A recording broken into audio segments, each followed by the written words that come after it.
Yo, on s'appelle Steven dans le milieu et aujourd'hui je me suis enclenché pour vous donner mon avis à chaud sur cette première partie de saison 5 de Lucifer. Vous le savez ici qu'on attendait à fond la saison 5 de Lucifer et vous avez pu voir sur les réseaux sociaux que j'avais bien mis mon réveil pour être à 9 h devant la série pour pouvoir vous en parler le plus tôt possible sur la chaîne. Et déjà ce que je peux vous dire, parce que c'est une critique avec sans spoiler, mais déjà je peux vous annoncer la couleur effectivement. Je suis assez mitigé quant à ce début de saison 5, alors je garde en tête que c'est un début de saison 5, hein, donc je vais pas critiquer de la même manière que si c'était une saison entière qui était présentée ici. Effectivement, c'est pas vraiment les mêmes structures, on va dire, cinématographiques entre guillemets, mais ce que je peux vous dire, c'est qu'effectivement, je suis un petit peu mitigé, et je vais vous dire un petit peu aussi pourquoi dans cette vidéo, et je vous invite également, là maintenant tout de suite, à me dire, vous, en commentaire, si vous avez déjà vu la saison, enfin la première partie de saison, à me dire tout simplement ce que vous en avez pensé. Est-ce que vous avez été plutôt déçu, ou est-ce que vous avez été plutôt content de ce que vous avez vu à l'écran? Bref, on en parle de mon côté.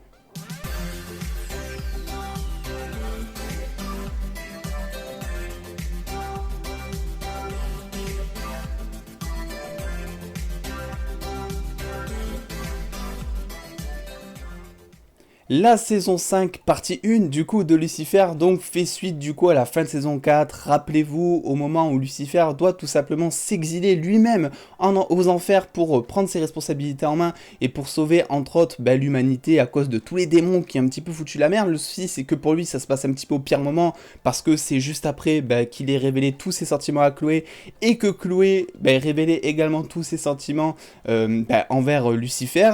Et forcément, vous l'avez vu dans le trailer, un petit nouveau débarque. Il s'agit donc de Michael ou Michel en français, qui va donc c'est le frère jumeau de Lucifer, hein, mais un peu plus on va dire diabolique dans la série, et qui va donc essayer de s'emparer de la vie de Lucifer, s'emparer de Chloé pour essayer de le faire chier et pour un petit peu le provoquer pour différentes raisons, on va dire. Ce que je peux vous dire déjà dans un premier temps, c'est qu'effectivement je suis assez mitigé. Alors ici on est dans un avis non spoiler dans cette première partie de vidéo.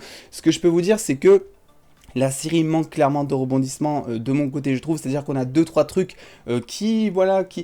auxquels on s'attend pas forcément, mais c'est pas vraiment le truc en mode what the fuck auquel tu t'attends. C'est-à-dire que quand tu t'intéresses un tant soit peu à la série, la plupart des choses qu'on te présente déjà dans cette partie 1, tu les savais déjà, que ce soit le début, le milieu ou la fin. Alors il y a quelques surprises, honnêtement il y a quelques surprises, mais c'est pas des surprises en mode je vais m'arracher les cheveux. On sent clairement par contre que tout l'intérêt de ce début de saison 5 tourne autour du fameux couple Decker-Star, Lucifer et donc Chloé Decker, qui voilà, sont les personnages et peut-être la seule raison pour laquelle les fans vont suivre et continuer de suivre cette série justement, parce que, rappelez-vous, je l'avais déjà dit, mais depuis la saison 1, faut dire que les scénaristes, ils nous font un petit peu tourner autour du pot, hein. On attend tous que le couple se forme enfin, et c'est vrai qu'on attendait enfin cette saison pour savoir si oui ou non ils allaient enfin se former. Bref, c'était vraiment un suspense à ce niveau-là assez insoutenable quand on est fan, j'ai l'impression. Alors évidemment, il y a tout le casting de base qui est de retour, enfin presque, hein, vous allez voir. Mais on a donc Tom Ellis en Lucifer, mais qui joue aussi Michael, donc Michel, du coup, je vais dire Michael, hein, habituez-vous, mais c'est Michel du coup, qui honnêtement se débrouille plutôt bien pour son rôle de Michel. On voit clairement la différence entre son jeu avec Lucifer, notamment parce que Michel adopte, on va dire, une autre façon de parler, une autre posture aussi quand il se déplace. Mais je trouve que Michel manque cruellement en charisme, je trouve qu'il fait pas peur, je trouve que c'est même l'inverse, je trouve qu'il est totalement décrédibilisé depuis le début. Alors je ne saurais pas vraiment vous dire pourquoi, mais on a clairement l'impression que Michel est 10 fois moins puissant finalement que de Amenadiel, de Lucifer, enfin bref, de tous les démons, de tous les anges que vous voulez. Donc ça enlève un petit peu ce côté peur qu'on pourrait avoir au moment où certains personnages par exemple peuvent être en danger à cause de Michel, j'en sais rien. Donc de ce côté là je trouve que Michel est peut-être un petit peu mal écrit. Après effectivement on a Chloé Decker qui elle est toujours, change pas trop finalement de ce qu'on a l'habitude de voir, j'ai envie de vous dire. C'est-à-dire que elle va toujours être la flic modèle entre guillemets qui va essayer de bien faire les choses et qui va essayer de gérer sa vie personnelle tout en gérant son boulot de la manière la plus parfaite possible, hein, voilà. On a par contre, ça c'est une très bonne surprise je trouve, le personnage donc de Dan qui lui est juste exceptionnel dans cette saison, c'est-à-dire qu'à chaque fois qu'il a une scène, alors on le voit très très peu finalement, malheureusement j'ai envie de vous dire, mais il est très attachant dans cette saison, il a on va dire un autre caractère, une autre personnalité qui fait super plaisir à voir, et bah voilà, moi j'ai grave kiffé son personnage tout simplement, Amenadiel qui lui dans cette saison on va dire va essayer de prendre au sérieux à 300% son nouveau rôle de père, parce que rappelez-vous il a donc un enfant avec Linda maintenant qui s'appelle donc Charlie, qui va donc se consacrer à 100% justement sur ce nouveau job, voilà tout simplement, et qui va galérer, voilà c'est nouveau pour lui, donc qui va galérer, donc ça aussi ça peut être marrant à voir, et Amenadiel toujours dans son côté naïf va être très drôle par moment. Maze, écoutez, j'ai envie de vous dire la seule chose qui change peut-être avec les saisons précédentes, c'est que la seule originalité, c'est que elle est jamais avec Lucifer. Alors qu'avant, on la voyait tout le temps en binôme avec Lucifer, c'était un petit peu son assistante, comme elle dit, voilà, l'assistante du diable. C'est-à-dire que là, cette saison, elle est beaucoup plus éloignée, elle a pas trop de scènes finalement où elle est en duo avec Lucifer, et on voit vraiment que son personnage va se concentrer sur sa vie à elle, qu'elle va essayer de trouver l'amour encore une fois, qu'elle va essayer de se chercher un petit peu en quête de sa personnalité, parce que Maze, depuis le début, on le sent, ce qu'elle veut, c'est que bon, c'est une démon, c'est très bien, mais on sent clairement qu'elle est peut-être un peu jalouse finalement du côté humain de Lucifer, que Lucifer a réussi à acquérir depuis finalement qu'il est à Los Angeles. Et Los Angeles, du coup, parlons-en, parce que oui, il y a toujours des plans finalement, mais alors des plans énormes, j'ai envie de vous dire, sur Los Angeles, et ça n'a pas changé, et c'est un petit peu ce qui fait l'ADN de la série. Quant à la mise en scène, c'est un petit peu pareil, c'est-à-dire que même quand on a des plans fixes, les personnages sont toujours un petit peu en mouvement, ce qui fait qu'on reste toujours assez attentif aux scènes qu'on a devant nous, j'ai envie de vous dire. Mais voilà, moi j'ai trouvé que c'était assez mitigé. Alors, il y a une grosse coupure de rythme, notamment dans l'épisode 4, qui, rappelez-vous, sans vous spoiler, parce que ça on le savait, il y a des photos qui ont circulé, enfin voilà. L'épisode 4 est un épisode en gros entièrement en noir et blanc qui raconte, on va dire, une histoire complètement annexe, mais qui, je pense, est très très importante à suivre finalement dans cette intrigue, et le sera dans l'intrigue justement peut-être de la partie 2, mais c'est vrai que clairement, vous le voyez là devant votre écran en noir et blanc, clairement, il y a une grosse coupure de rythme. Après, par contre, vous le voyez, là, c'est l'agent Decker qui a un chapeau. Donc, c'est exactement sur ce sur quoi j'allais rebondir. C'est que les acteurs se sont clairement éclaté à jouer cette séquence, enfin cet épisode justement, parce que ils ont, on va dire, des caractères un petit peu différents des rôles qu'ils ont d'habitude, et clairement c'est vraiment un régal de voir par exemple Eya jouer, je sais pas, un autre personnage totalement différent, et ça on le ressent à l'écran, donc ça fait vraiment plaisir. Bref, en tout cas, ce que je peux vous dire pour l'instant, concernant, sans spoiler, évidemment sans spoiler, c'est que cette saison 5, partie 1 de Lucifer, était assez mitigée, voilà, il y a des petits problèmes de rythme, après ça reste une série procédurale comme on a l'habitude de voir, c'est-à-dire que un épisode égale une intrigue, ça on change pas vraiment. Lucifer est peut-être un peu moins drôle que d'habitude j'ai trouvé, mais toujours aussi attachant, et après pour le reste, ça reste toujours des histoires de famille, comme Lucifer, comme d'habitude, ça reste toujours de bonnes intrigues autour de la famille qui sont assez légères mais à la fois divertissantes, et après voilà, je suis assez mitigé. Vous comprendrez plus pourquoi en partie spoiler justement. Mais sans plus tarder, je vous invite du coup à mettre le petit like sur cette vidéo si elle vous a plu, et à me dire surtout en commentaire si vous avez kiffé ou non cette saison, enfin ce début de saison tout simplement. Et de suite, on passe en partie spoiler. Nice to meet you. I'm Michael. Alors oui, effectivement, il y a des choses, moi, qui m'ont grave dérangé. Déjà, je trouve que chaque aspect de la série est prévisible, c'est-à-dire que déjà, chaque meurtre, alors peut-être que c'est que moi, mais pourtant, je suis pas du tout expert en série policière ou j'en sais rien, j'aime pas trop ça d'habitude, mais c'est vrai que j'ai l'impression que les meurtriers étaient assez prévisibles. Je pense notamment, du coup, comment il s'appelle, au chuchoteur, ou le tueur en série en gros avec qui Ella se met en couple justement, sans savoir que c'est un tueur en série justement. Lui depuis le début en fait, je sais pas si je suis le seul, et dites-le moi si je suis pas le seul dans ce cas en commentaire, mais clairement je trouvais ça hyper prévisible, que c'était lui, comme à peu près tous les tueurs. Alors pas tous heureusement, j'ai droit à quelques surprises, et notamment au niveau des surprises, parce que je vous le disais, il y en a quelques-unes quand même, et ça fait plaisir. On en a quelques-unes finalement, du genre par exemple Amenadiel qui reprend le luxe dès le début. Alors c'est une petite surprise, hein, mais on commence crescendo, vous inquiétez pas. Qui va ensuite Ahmed Nadjel. Donc déjà, Ahmed Nadjel qui est très...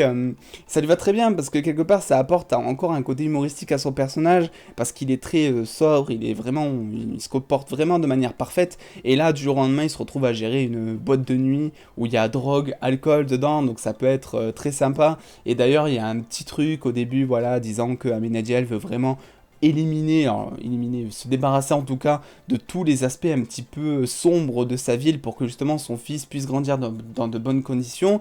Et j'ai l'impression que ça c'est un peu abandonné, ça dure genre un épisode et après il le fout totalement à la rue, alors que je trouve que justement à la façon de Dan qui lui traîne son truc justement jusqu'au bout, son truc justement de recherche de soi. Et je sais plus comment il s'appelle, mais bon, avec son bracelet, tout ça, enfin, c'était très drôle. Ben, je pense qu'Ahmed Nadjel, ça aurait mérité, justement, peut-être qu'il fasse traîner ça un peu plus sur la longueur. On a aussi, comme surprise, justement, Maze et Chloé qui deviennent très très proches. Ça, je trouvais que c'était super cool, même si, honnêtement, du coup, ben, tu comprends pas trop, c'est-à-dire que Chloé chope Maze en train tout simplement de coucher avec Michel, sauf qu'elle pense que c'est Lucifer, et du coup, à partir de ce moment-là, c'est vrai que Maze et Chloé, voilà, alors qu'avant, c'était vraiment des sœurs, quoi, t'avais l'impression qu'à l'écran, elles étaient vraiment comme cul et chemise, quoi, donc, à ce niveau-là, c'est dommage, je trouve, parce que c'était vraiment un beau duo, et tu voyais qu'elles étaient comme cul et chemise, elles finissaient leurs phrases, t'avais l'impression que ça faisait 50 ans qu'elles se connaissaient, une amitié comme ça, tu peux pas, enfin, tu pardonnes assez vite, généralement, enfin, après, ça dépend des gens, mais voilà. Et surtout, moi, la plus grande surprise que j'ai eue, mais alors vraiment, je vais vous le dire, c'est que Chloé découvre l'identité de Michel au 2e épisode de la série. Alors que moi, je vous avais dit justement que dans cette saison, bah, le fait que Michel, entre guillemets, trompe, enfin, le fait que Michel fasse illusion sur son identité, tout ça, ça a duré vraiment jusqu'à la fin de la première partie. Et là, on se retrouve vraiment avec un Michel qui est totalement découvert au 2e épisode. Et là, et avec un Lucifer aussi, parce qu'on continue les surprises, avec un Lucifer qui lui arrive, je crois, sur Terre au 3e épisode. Et là, tu dis, mais putain, mais il reste quoi alors? Parce qu'on pensait tous, je pense, qu'on allait se retrouver en fin de saison avec justement un cliffhanger avec Michel contre Lucifer. Et au final, c'est vrai que quand ça arrive dans l'épisode 2, tu te dis, bon, qu'est-ce qui reste au final, j'ai envie de vous dire. Et en parlant de cette fin justement, je l'ai trouvé pas terrible honnêtement. Et j'étais alors très déçu. Déjà en termes de mise en scène, c'est-à-dire que ils sont 4 à se battre dans la même pièce. Et je me suis dit peut-être qu'ils pourraient faire un plan séquence. Donc un plan séquence, pour ceux qui savent pas, c'est tout simplement tu filmes mais sans couper au montage. Voilà, tu fais juste des mouvements de caméra pour que ce soit fluide et tout. Et en fait, je pensais vraiment qu'ils allaient partir dans cette sauce-là et ça aurait été alors trop stylé. Je pense que niveau effets spéciaux, niveau doublure, ça allait pas aller parce que forcément, il faut une doublure pour jouer Lucifer parce que Tom Ellis peut pas se dédoubler pour jouer Lucifer et Michel en même temps. Donc je pense que à ce niveau-là, c'était peut-être compliqué, mais pour moi, c'était clairement jouable.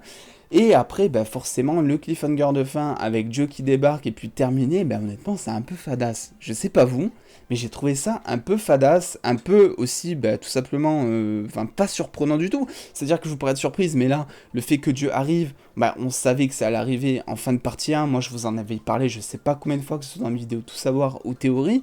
Et c'est vrai que là-dessus, quand je l'ai vu arriver, je me suis dit, c'est dommage. Le truc, c'est qu'il intervient, mais il intervient pas réellement pour un énorme danger, parce qu'on sent clairement que Lucifer et Ahmed Nadjel ont le dessus sur Michel, justement. Alors c'est peut-être pour éviter un drame familial, et pour éviter que Michel ne meure, vu que Michel est devenu le bras droit de Dieu, et ça je pense qu'on aura beaucoup plus d'informations dans cette partie de justement. Mais clairement, moi je voyais plus intervenir Dieu au moment justement où Lucifer allait, je sais pas, où Lucifer allait mourir, ou Aménagé allait mourir, ou au moment où Michel allait complètement foutre la merde. Mais là, la situation était apparemment maîtrisée. Donc à ce niveau-là, voilà, j'étais un peu déçu. Alors j'ai forcément oublié de vous dire, je pense, plein de choses, comme le fait finalement, parce que je lis mes quelques notes que j'ai prises durant le visionnage tout simplement, le fait justement que Chloé essaie de se remettre de sa rupture, de sa rupture, le fait que Chloé essaie de se remettre de l'absence de Lucifer pendant les 2 premiers épisodes, je trouvais que c'était un peu faiblard là aussi, c'est-à-dire que tu sens qu'elle se met à fond dans son travail, enfin c'est même pas que tu sens, c'est qu'elle te dit qu'elle se met à fond dans son travail pour oublier ça, mais t'as pas l'impression de l'avoir plus à fond que d'habitude, c'est-à-dire que de base elle est tellement à fond déjà Chloé, que la mettre plus à fond que ça allait être compliqué. Moi j'aurais bien vu vraiment une grosse dépression, ou alors vraiment la montrer en tant que, ben, je sais pas, le fait qu'elle rentre pas chez elle vraiment, qu'elle dorme au boulot, qu'elle dorme pas du tout, qu'elle soit complètement décoiffée. Là ça aurait été, je pense, impactant. Là tu sais que ça la touche forcément, parce que c'est Lucifer, mais après, d'un autre côté, tu te dis, bon, ouais, bah, c'est pas ouf. Bref, j'ai dû oublier de vous dire plein de choses, c'est sûr, et si c'est le cas, je vous invite régulièrement à checker le commentaire épinglé de cette vidéo pour avoir beaucoup plus d'informations, si je peux apporter des choses, voilà.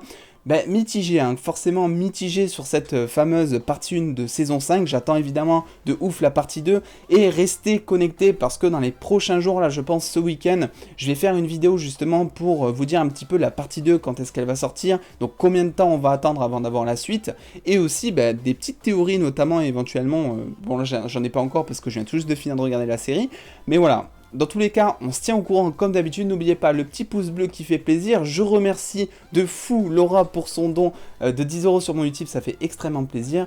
En attendant les dos, on se dit à très vite pour une vidéo Lucifer et pour plein de news autour de DC la semaine prochaine je pense, des bisous les dos.